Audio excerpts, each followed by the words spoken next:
January 2nd, 1971. A cold, misty day in Glasgow, Scotland. The air is thick with anticipation for one of the most fiercely contested football rivalries in the world. The Old Firm derby between Rangers and Celtic. Over 80,000 fans pack into Ibrox Park, the home of Rangers, their breath visible in the chilly air, their voices a roaring sea of sound. They've come for a football match, a tradition passed down through generations. No one could have imagined that for many this would be their last. What was supposed to be a day of sporting passion would descend into a national tragedy, a day that would forever be etched into the soul of Scotland as one of its darkest. This is the story of the Ibrox disaster. The Old Firm derby is more than just a game. It's a clash of cultures, religions, and identities, deeply rooted in the history of Glasgow. For decades, these matches had been the pinnacle of the Scottish football calendar. The atmosphere was always electric, often tense, but it was a part of the city's fabric. On this particular day, the match itself was a nail-biter. Celtic dominated for most of the game, and in the 89th minute, their star player Jimmy Johnstone finally broke the deadlock, scoring what seemed to be the winning goal. 1-2-0 to Celtic. For many Rangers fans, seeing their team go down so late in the game was the final straw. With just a minute of normal time left, thousands began to make their way towards the exits, a tide of disappointment washing over the terraces. They wanted to beat the traffic, to escape the sting of a derby defeat. The most popular route out of the East Terrace was Stairway 13, a huge, steep set of concrete steps that led down to the street level. As fans began to file out, the atmosphere on the stairway was somber but orderly. They were dejected, but they were heading home. Then, the unthinkable happened.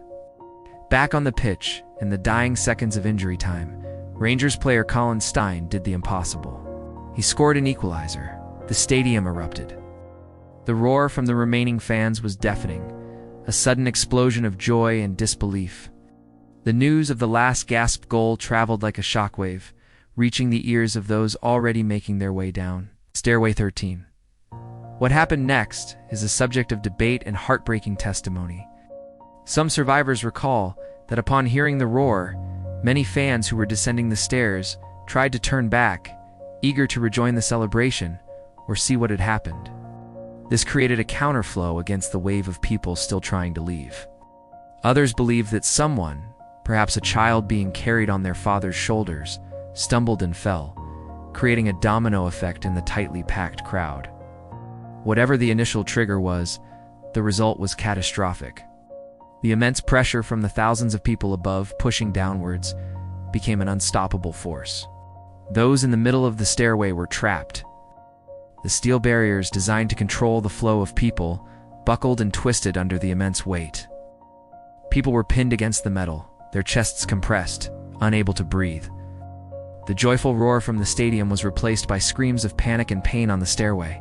It became a scene of absolute horror. In the confusion, those at the top of the stairs were unaware of the unfolding disaster below. They continued to push forward, adding to the deadly crush. The pile of bodies grew, with people trapped under a crush of other people, helpless. It was a slow, terrifying, and silent death for many, as the air was literally squeezed from their lungs. Survivors spoke of an eerie silence amidst the chaos, as people were physically unable to scream. When the scale of the tragedy finally became clear, a desperate rescue operation began. Police, ambulance crews, and even fellow fans worked tirelessly, pulling people from the tangled mass of bodies and mangled steel. They laid the victims out on the pitch, covering them with coats and flags. The green turf of Ibrox, a place of sporting dreams, became a makeshift morgue. The final toll was devastating. 66 people dead, and over 200 injured. The youngest victim was just 9 years old. Entire families were shattered, with brothers, fathers, and sons lost in the crush. The day after the disaster, Glasgow awoke in a state of shock and mourning. The Old Firm rivalry, which had defined the city for so long, was momentarily forgotten.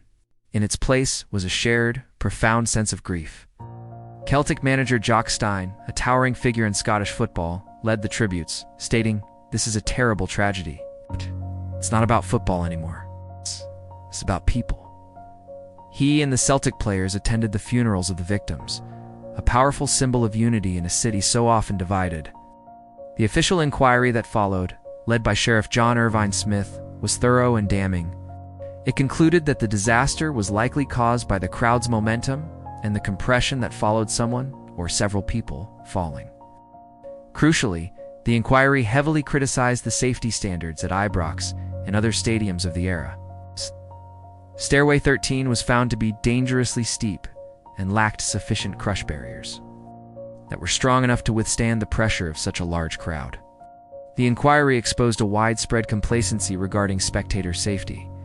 Football clubs had been focused on packing as many fans in as possible, with little thought given to how they would get out safely in an emergency. The 1971 Ibrox disaster was a brutal wake-up call. It forced a complete overhaul of stadium safety in the United Kingdom. The government commissioned a report which led to the Safety of Sports Grounds Act of 1975. This legislation mandated that local authorities had to issue safety certificates for stadiums. It led to the introduction of stricter regulations on everything from the angle of stairways and the strength of barriers to the number of exits and entry points.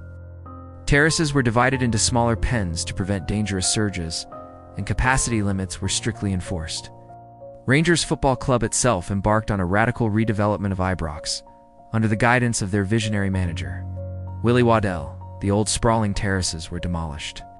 In their place rose a modern all-sitter stadium, modeled on the safer designs seen in Germany. Ibrox became a benchmark for stadium safety in Britain, a testament to the lessons learned from that terrible day. The tragedy of Ibrox was not the first of its kind. In fact, a similar, smaller-scale incident had occurred on the very same Stairway 13 in 1961, which resulted in 2 deaths. Warnings had been issued, but not fully heeded. The 1971 disaster, however, was on such a horrific scale that it could no longer be ignored. Its legacy, paid for with 66 lives, is visible in every modern football stadium today. The safety measures we now take for granted, clearly marked exits, strong barriers, and managed crowd flow are a direct result of the horrors witnessed on that cold January day.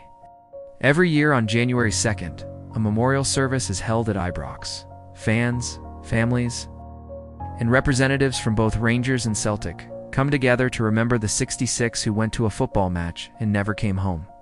A statue of John Grigg, the Rangers captain from that era, stands outside the main stand, bearing a plaque with the names of all the victims. It serves as a permanent reminder of the club's darkest day and the human cost of negligence. The Ibrox disaster reminds us that behind the passion and tribalism of sport, there is a shared humanity. It's a story of profound loss, but also one of resilience, unity, and ultimately change. It ensures that future generations of fans can cheer on their teams, safe in the knowledge that the lessons from that tragic day have been learned. We will remember them. Thank you for watching. Please consider subscribing for more stories from history.